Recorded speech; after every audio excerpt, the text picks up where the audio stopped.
For pin connections, we need to connect a node MCU Vin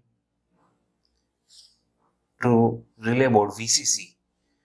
So that I need to connect a red wire from node MCU Vin to relay board VCC. For ground connection, I need to connect a node MCU GND to relay board GND.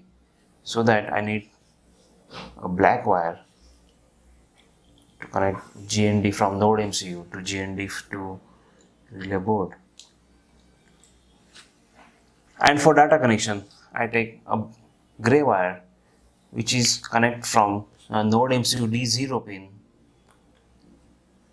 to relay board in one pin, like this.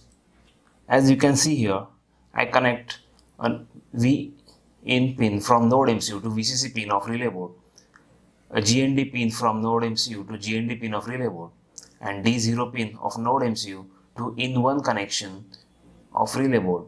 After that, I'll connect a USB pin for programming and power supply purpose, and another end is connect with a laptop. In the next video, we're going to recheck the pin connections.